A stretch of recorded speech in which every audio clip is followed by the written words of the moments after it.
அனைவருக்கும் வணக்கம். Pre market அனலைஸ்ல இன்னைக்கு என்எஸ்ஐ எப்படி இருந்தால் நடக்கிறதுக்கான வாய்ப்புகள் இருக்கு அப்படின்னு பார்க்கலாம். இது முழுக்க கணக்கின் அடிப்படையில் எடுக்கிறோம். நாம பங்குச்சந்தையை மேக்ஸ் சார்ந்து மட்டுமே அணுகிறோம். நம்ம இண்டிகேட்டர்ஸோ, பேட்டர்ன்ஸோ, பிரைஸ் ஆக்ஷன்ஸோ, ஓப்பன் இன்ட்ரெஸ்டோ, ட்ரெண்ட் லைன்ஸோ எதையுமே பார்க்கறது கிடையாது. நியூஸ் இந்த நியூஸ் வந்துச்சு, அதனால இறங்கிடுச்சு, இந்த நியூஸ் வந்துச்சு ஏறிடுச்சு, அதெல்லாம் அப்படிலாம் கிடையாது. மேக்ஸ் கால்குலேஷன் அடிப்படையில தான் பங்குச்சந்தை இயங்கும். அது இன்ட்ராடேவா இருக்கட்டும், இன்ட்ராடேல ஆப்ஷன் பையிங் இன்ட்ராடேவோட முடிச்சிடணும்.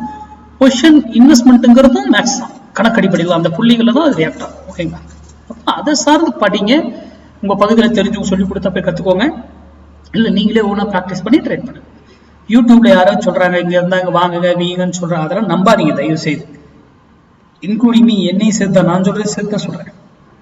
ஓகேங்களா? சரி, இன்னைக்கு நம்ம லெவல்ஸ் பார்க்கலாம். 22,400 புட்டு 72 ரூபாய்க்கு கீழே இருந்தா நிப்டி ஏறுவதற்கு ட்ரை பண்ணணும்.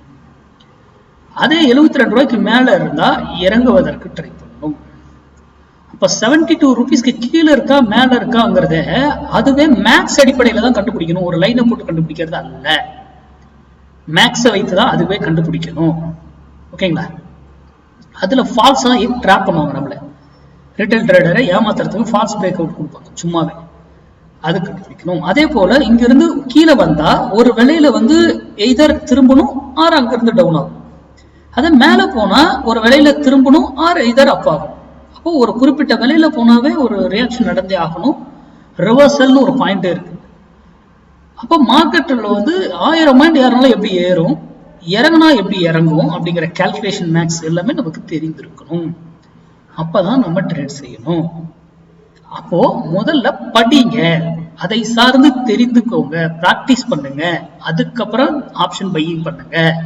நான் எடுத்த உடனே இறங்கிடுது சார், அதுக்கப்புறம் இறங்கிட்டு அதுக்கப்புறம் மறுபடியும் ஏறிடுச்சு, ஸ்டாப் லாஸ் அடிச்சுட்டு, அதெல்லாம் எந்த புள்ளியில் எடுக்கணும், எங்க ஸ்டாப் லாஸ் வைக்கணும், என்ன என்ட்ரி டார்கெட்ஸ் எல்லாமே நமக்கு தெரிந்திருக்கணும். அதுக்கப்புறம் ட்ரேட் பண்ணுங்க.